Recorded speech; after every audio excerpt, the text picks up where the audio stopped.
Welcome to the STARS program, seniors taking active roles in society. And now, here's your host, ANITA FINLEY. Okay, well, we're having so much fun here. We have the author right here of The Two Weddings by Zhao Ping. It's not Zhao, it's of Zhao Ping, but it's by Patricia Ann Williams. And she's sitting here in our studio, and I'm going to put her on Facebook Live right now because she's so attractive and she's so enthusiastic about all this. And so, Patricia, we're seeing your book. Just take your fingers away from the book. Look, there it is. There it is. Okay. And that's perfect. And you don't have to hold it all the time. I just wanted you to get it on there so people could see it. Okay, thank you. So tell us about your life. I mean, have you always been an author? No, I haven't. I came to being an author very late in life. Initially, I was a professor. Actually, first I was a teacher of French. Then I switched completely and started teaching accounting. And I finished up at Fordham University where I taught accounting for 17 years. Okay, so writing this book was very different from what your life's been like. Yes, it has. Yeah. And actually, though, I had a number of articles published in conjunction with being a professor, publish or perish. So I definitely had to publish. So I love writing. I enjoy it a lot. And I thought, why not try fiction? Right. And of course, your idea, the reason it turns out to be what it is because you were in China. Yes, I was. Fordham University had an agreement. It's a Jesuit school, and the Jesuits had an agreement with the Chinese government to start a Master's of Business Administration program, an MBA program at Beijing University. And I was fortunate enough to teach there for 2 semesters. And were you a single woman when you were there? No, I was with my husband, and he was wonderful. He said he came with me to carry my books. I love that. And so what you're finding, though, now, I mean, you really went all out. I was thrilled with this book because it took such turns. Why don't you tell people, kind of summarize what your book was all about? Actually, I was inspired to write this book from an article that appeared in the English version of a Chinese newspaper. And what happened was a Chinese gentleman was suing his ex-wife in court because she had broken their agreement. The agreement was she would divorce him, marry an Englishman, move to England, and when she became a citizen, she would divorce the Englishman, bring over her first husband, and he would become a citizen. And that's what inspired me, and instead of an Englishman, I used an American. You know, it's interesting because we now know that the immigration laws are so strict. And, of course, what they do is they get things like that, and then they make a big deal of it. A lot of people don't do that, but for the ones that do, that's why the laws get so hard. Yes. Okay, but the thing I liked about it is that I really felt, when I read your book, I fell in love with the man that she was supposed to marry just on a fluke and then divorce. I didn't want for her to divorce him. And she didn't want to either, did she? No, and your feelings were just like Ping. She found he was a wonderful man, much better than her husband, with whom she did suffer some abuse. But no, she wound up being very happy. Yeah, it was great. And of course, I learned all about China too when I was reading through it. And have you been back since you were there? No, I have not, but this coming summer I am taking my daughters and my granddaughter to China. I want them to have that experience. I found it a wonderful country. And when you think about it, when you went, it was early. It wasn't as, as comfortable as it will be now. When I first went, it was 2001, and I went a second time in 2004, and even in those 3 years, there was so much development. So much change. When I first went, there were a lot of bicycles on the roads. The second time I went, no, there were primarily automobiles. So it's changed rapidly, and I'm sure it'll be very different from when I was there the first 2 times. And do you speak Chinese at all? You must speak some. Very limited. My students, fortunately, had to be fluent in English in order to take the course. But no, other than ni hao and shay shay, I'm rather limited. But I do plan on trying to learn some of the language again. I did take courses in it. I plan on learning some of the language again before I go over. Well, before we go and talk about what Patricia Ann Williams is going to be writing about next, I want to just promote, why don't you show that book again? Certainly. I want to promote this. It's a wonderful book. I think you would like to be able to. I'm going to move it a little bit closer. So I think it's a good read. It's something that it will hold you breathless. And the way, of course, to get that is you can go to Amazon.com or you can email her at PROFPATW. That's really Professor Pat Williams, but PROFPALW at AOL.com. And if all else fails, call us at our office and we'll help you get it. And there's also a website that I have, PatriciaWilliamsAuthor.com. Perfect. Where the first 2 chapters are available, so you can read that, and then it connects you to how you could actually purchase it if you'd like to. Perfect. Oh, yes, and you should. It's a great book. And, the holidays are coming up, and it's wonderful. I think buying people books is the way to stay there. Don't buy that little card that you buy. Sometimes now they're $5 or $6. Buy the book and just put some nice words in it, and it will stay with you. It's the kind of a book that it would be good for anybody. It's there's not much sex in it. It's nice. Somebody will enjoy it, and it is, even though we told you what happens, the way it happens is the way. You're quite a mind to have entangled all those people in this and what happened. Thank you. Right. So I was glad at the end where he got his, he got comeuppance. Yeah.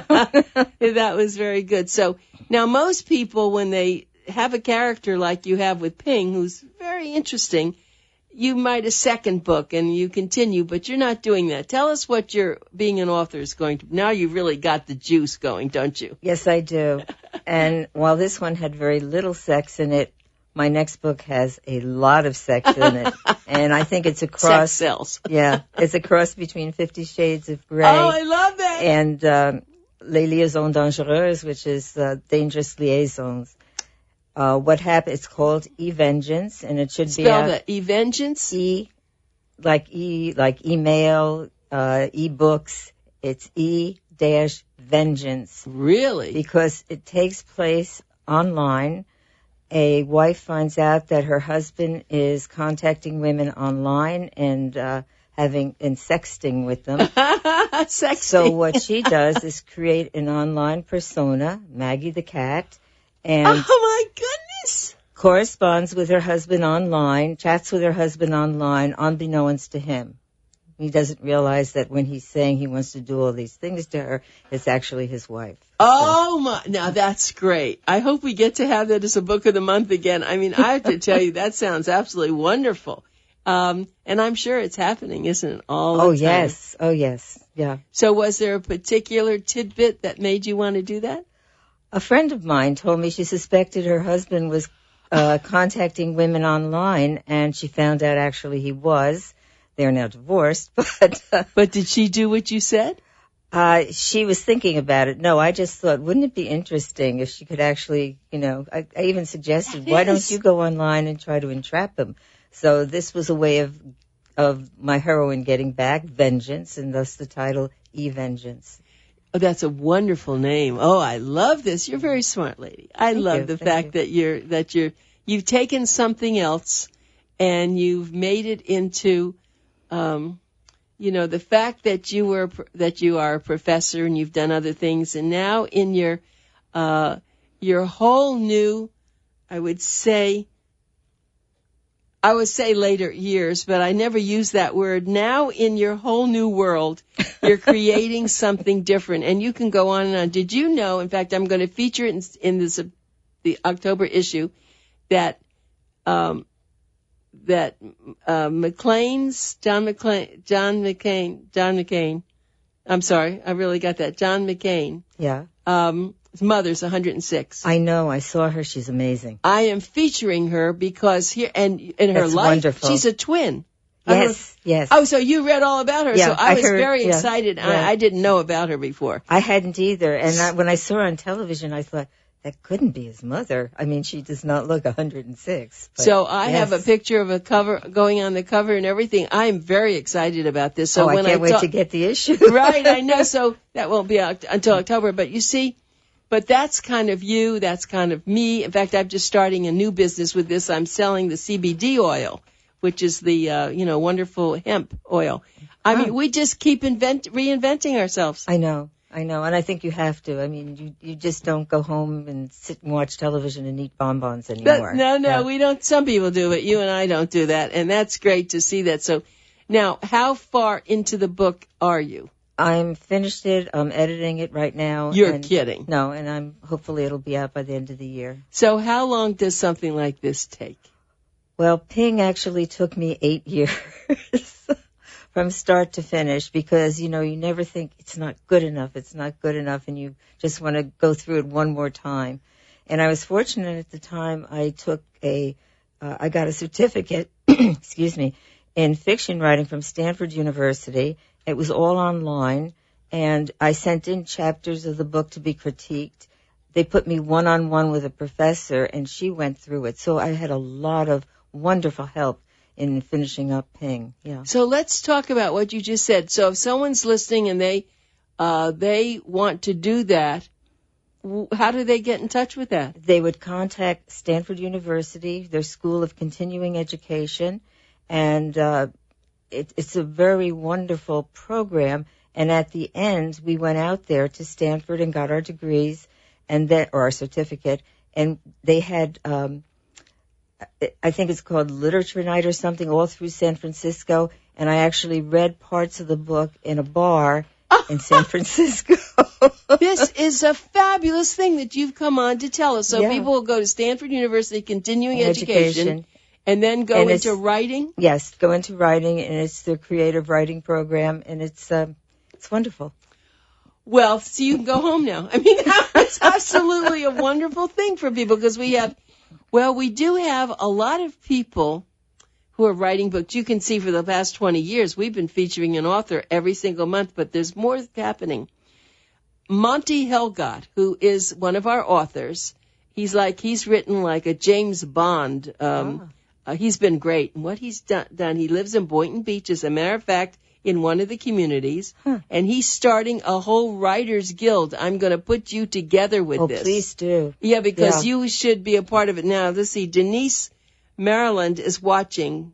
We get a lot of people now, and they watch Facebook. You're going to see. We had 12 views the other day when I was doing this. So, it's a whole new thing with Facebook Live. I mean, a lot of people don't even know how to do this. No, have you ever done that? Just watching. No, I've never done it. Yeah, Facebook Live, and you get lots of people on, and we always get a lot of people because they go to my website, and then you'll be able to do this. But let's continue with this. So now you are ready to sign off on it. Now, who does your covers? Because your cover was luscious on the Ping. Actually, I used Create Space. And somebody from there, I sent in my idea, and they sent me a number of covers. No, I don't like this, I don't like that. And I told them I wanted something with Ping and wedding dresses. And she came up with this finally, and I just love it. Oh, yes. Yeah. That's what attracted me, actually, to your book when I first got it. It was like, whoa, this is so beautiful. I know. So covers are very important. As we know, covers sell. Yes. And that was a smart thing. So I even hate to ask you, what's your cover going to look like? Do you have it decided yet? I haven't decided. I came up with this idea, and she did it beautifully, but I don't know what to do.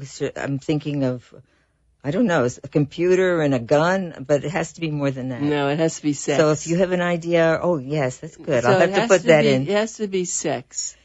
Maybe. Maybe I'm just thinking about this. Maybe it's the computer screen of words on it.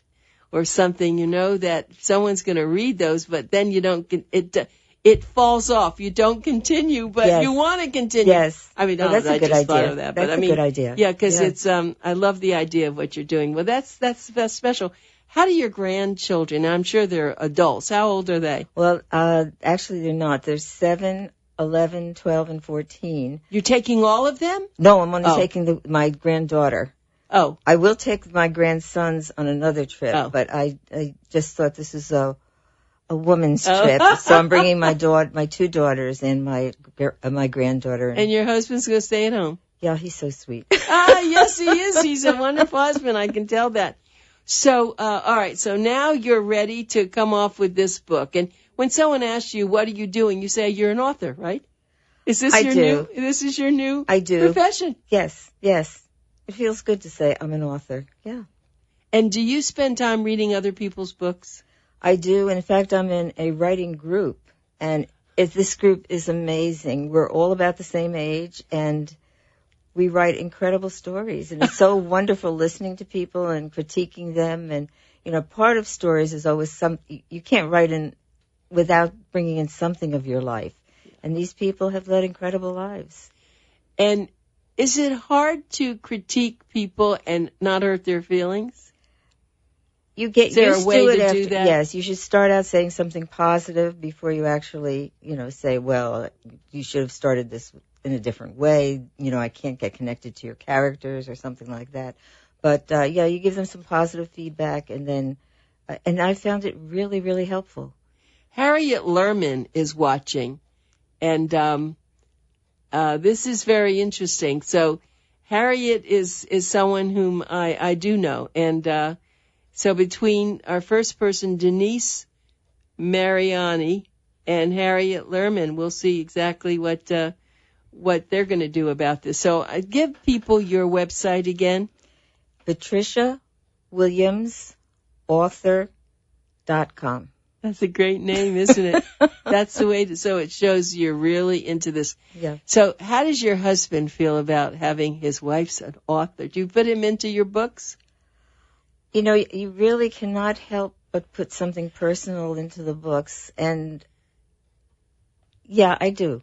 Do you have a special room where you write? I mean, do you have an office where you write, or you just... Actually, I do my best work at Starbucks and at Barnes & Noble. I sit in the bar there at Barnes & Noble, the Starbucks area, and, I'm writing, and I get way into it. There's no telephone calls, no distractions, except maybe some pastry, I don't know. And then if I need a character, I sort of look around. Oh, you're great. You're great. I've never heard that before. What a lovely thing to think about. So you have a laptop. Yes, I do. And so you take that and it's interesting for Starbucks. You ought to write them and tell them, wait a minute, I'm thinking about this for you. You ought to write them and send them a copy of your book. I don't know if you used Starbucks when you wrote that book. Oh, yeah. You ought to send it to them and see. You might even get them into something that they hadn't thought about before. They might even feature your book as getting authors to come in there. I don't know what's happened there, but there's something there for you. Yeah, thank you. That's a very good Starbucks, because yeah, maybe they'll put their little name into your book or something, say written at Starbucks. Maybe I'll get a free cup of chai tea latte. No, so much more. I'm looking for much more than that for you. Maybe they'd even have a book section. I don't know, but now we're working on something. That's interesting, because my friends and I have talked about them having book sections for local authors. Oh, yeah. And you can show them what you've done. Okay. Yeah. I wonder if they have a Starbucks in China. They do. Definitely. Yes. It's big in China. Isn't that something? Yeah. That is really super. Yeah. Well, so let's see. You live in Boynton Beach, you said. Uh-huh. And this is your whole new thing. Do you think that you will write now for the rest of your life? Is this your way to go? Is there anything else on your mind? There is, but it all has to do with writing. I also have a website, profpat.com, where I give financial advice for women at or near retirement. And really? I write a blog on that, and I also have an article in my community paper on finance and women. Oh, that sounds great. Maybe you need to write one article for us in Boomer Times. I'd love to. You just, give a shot and see how that goes. So I will. That's, of course, been your profession. That was my profession, yeah. And how did that come about? My profession? Yeah, how did you start with that? Because that was early for a woman to do something like that, wasn't well, it? it was funny because I actually started teaching French. That was my first profession. Okay. I taught French, all right? Okay. And I came of age when women were either secretaries, teachers, or nurses. And I thought, I really want to do something different. After when I was having my children, I said, I want to go back to work, but I don't really want to go back and be a teacher again. And I thought, well, I'll take accounting, and I'll go completely different. I went into business. I got an MBA. I worked at a bank making loans to the oil and gas companies in Texas.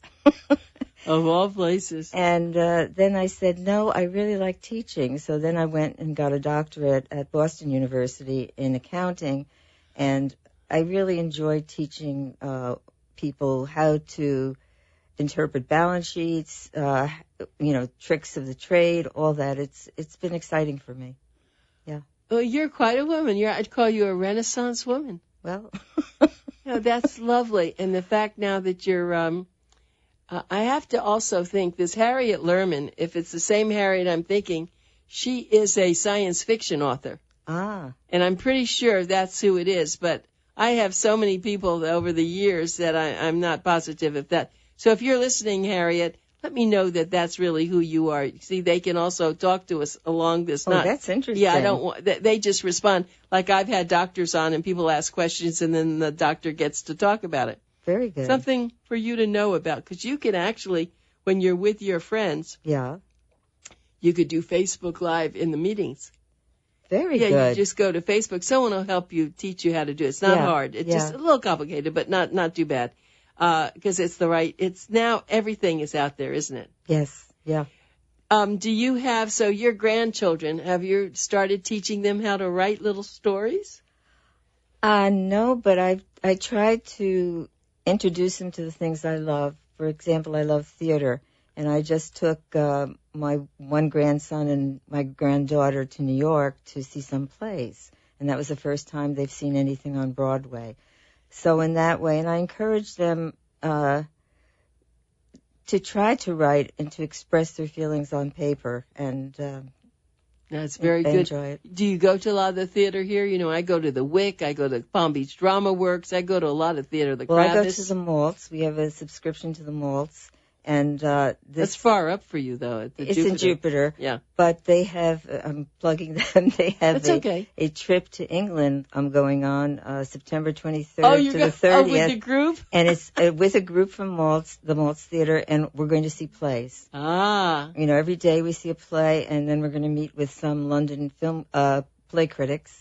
So I'm looking forward to it. It should be exciting. You're going to do that by yourself or with your husband? No, with my husband. That's a lovely thing to do. You're really enjoying your years after your other profession, aren't you? Yeah. And maybe you have to give some advice about that to people who just seem to be stagnating. And what's in their mind? What could you help them think about that? Well, for me, it was like trying things I always wanted to do but didn't have the time to do. I enjoy writing. I never thought I'd be an author, but I thought, well, why don't I try this? And I took some classes, and it encouraged me to continue. So pick something that you always wanted to do. It might be art, drawing. A lot of people I know have a hidden artistic talent that they're trying to develop as, way after retirement. But there's many, many things. A lot of people are afraid. You see, they have fear because they never had this. And see, you've been in the business world, you've been teaching, so for you it's probably a little bit easier. But I always say, just start, write a sentence. What you have, there's so many other people who have the same thing, and just as Patricia's done. She's made a wonderful life for herself and for her family. They must be so proud of you. Yeah, they are. Yeah, and that's great. So, Patricia, I just want to show your book one more time, please. And it's The Two Weddings of Zhao Ping. Zhao Ping. Mm-hmm. I'll get that. Zhao Ping. Yes.